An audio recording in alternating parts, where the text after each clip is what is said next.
Hello, welcome to Precontation Points Video Snark. I'm continuing my sarcastic book review of The Mister by E.L. James. Not the first video, go check out the others, links are posted below. Chapter 29. Anatoly drives fast, seeming to want to get back to Albania as fast as possible. When Elisa isn't asleep, she tries not to think too much about Max. She tries to view Anatoly, but the only thing she can see is how cruel that he is and lists off examples that she'd witnessed back in Albania. But I think that the crux of it is that Anatoly hit her not once but on two different occasions for so much as looking at another man. The first time Elisa had tried to excuse it, but the second time she'd curled up on the floor with her mother after, and the two of them had cried over how awful that the world was and how they could do little to stop it. When Anatoly tries to talk to her, she has to remind him that he kidnapped her. He cannot simply kidnap people and expect them to make idle chit-chat just because he's bored. They stop to eat and he goads her into eating some bread despite her hunger strike. We then jump over to Max. He's waiting at the airport to leave, but he muses about what he did before he reached this point. He got all of his paperwork done for the moment and is officially the Earl. He also asks Oliver to look into getting a good immigration lawyer. But most importantly, he went to the family's jewel vault because priorities. He picked out an engagement ring to give to Lisa, one that belonged to his grandmother in the 1930s and is worth a lot of money. We switch back to Elisa. She picks a fight with Anatoly when he asks her again why it is that she went to the UK. She says that she told him everything that he needs to know. Furthermore, she calls him prehistoric, a dinosaur, saying that he belongs in another century. She's not going to marry him, but Anatoly only laughs and says that she'll come around. Ah yes, so romantic. I just love it when a man threatens me with a gunpoint, takes me halfway across Europe, and forces me to marry him. Said no woman. Ever. When they stop for gas somewhere in Austria, he tells her that she'll have to get back into the trunk again soon because of some border. But he goes on to say that he brought batteries for the flashlight, so it'll be okay. Elisa says that she's never seen kindness come from him, only just violence. Max and Tom land in Albania. So glad that we switched over to that exciting plot point. Anatoly crosses the border with Elisa in the trunk of the car. As she's in there, she feels terrible thinking about Max. After he gets to the border, Anatoly pulls off to let Elisa out. As he's helping her out, he asks her why she's so hostile towards him. And not even a single paragraph break, and Anatoly starts beating the snot out of Elisa, which, would probably answer your question, but sure. After Max and Tom get settled at their hotel, Max asks why it is that Max is doing this. Max tries to explain how much he loves Elisa, how he wants to marry her, but Tom isn't buying it. Have you considered that the sudden infatuation is part of your way of dealing with your brother's death? Yes!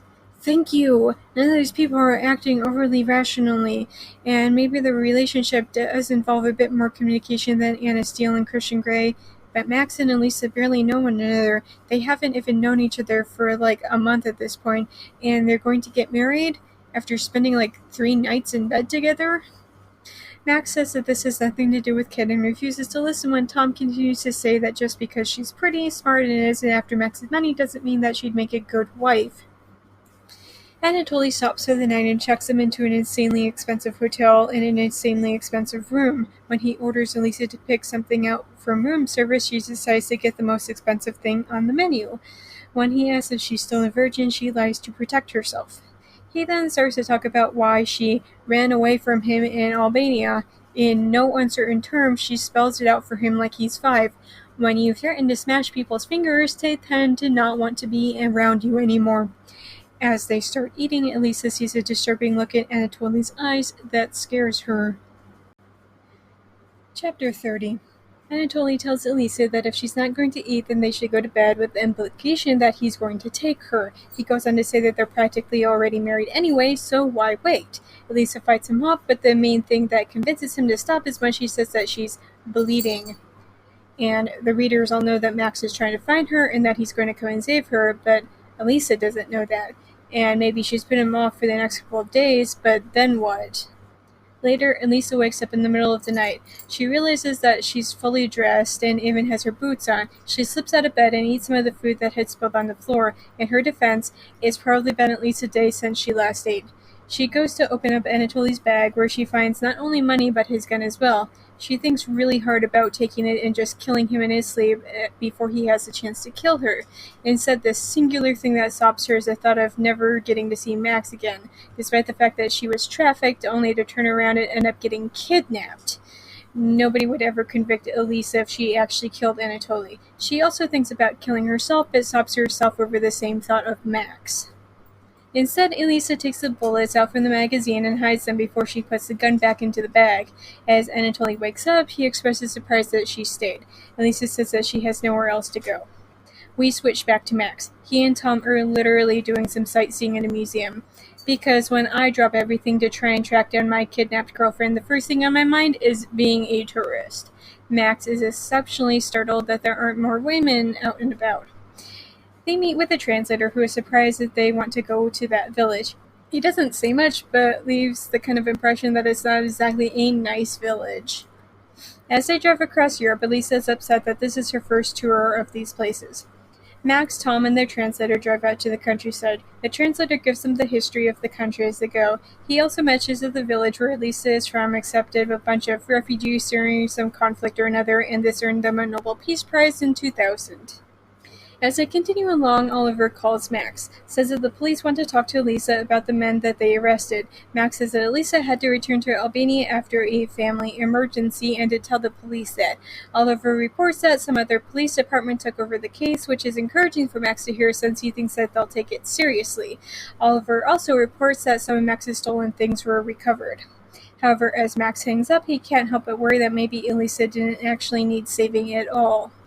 Anatoly stops at some diner. Elisa is upset when her mother calls Anatoly and he refuses to let her talk to her mom. The others get into the town where Elisa lived and they settle into the hotel, but Max says that he wants to go out to meet his future in-laws. Rather a weird thing to want to do, but sure. He takes the translator and goes to Elisa's house. Despite Elisa insisting that she didn't know what things like a credit card are, Max muses on how Elisa had said that they have things like HBO and Netflix.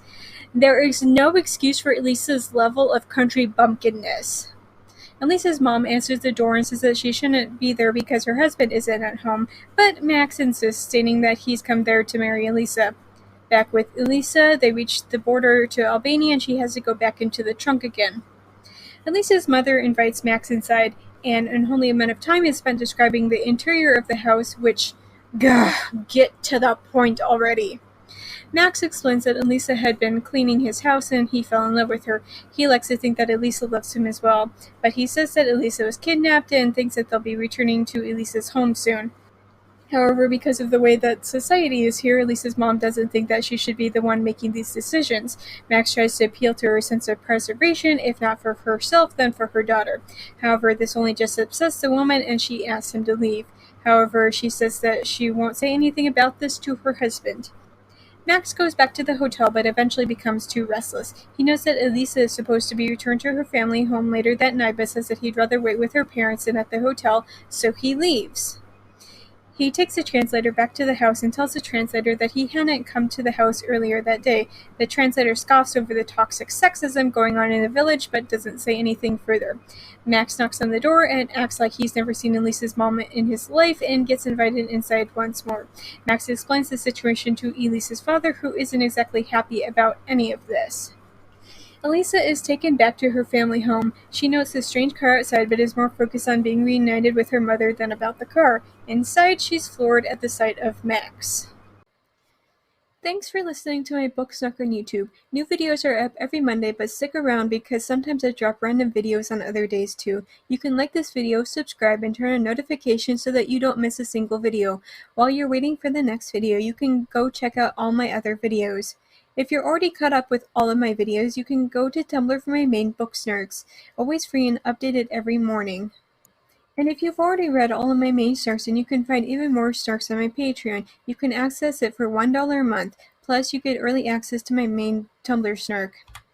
Special thanks to Dawn, Phoebe, and Nikki for supporting me on Patreon already. If you want to hear your name in my video next week, you either support me on Patreon or make a one-time donation. Do you like my Snark so much that you want me to snark your writing? I do that too. For just $3 per chapter, I will tell you how awful that your writing is. And not to worry if you feel like you couldn't take the criticism. I also offer regular book editing as well, $3 for every 5,000 words. You can contact me on Tumblr if you have further questions. If you want to read some of the things that I've written, you can purchase my works on Amazon. I have 19 erotic short stories, 1 short story collection, and 1 full-length novel. I also sometimes run flash sales on my stories, and if you don't follow me on any social media, you might want to do so just so you know when I might be offering more things for free. Links for everything will be posted below. See you next week, guys!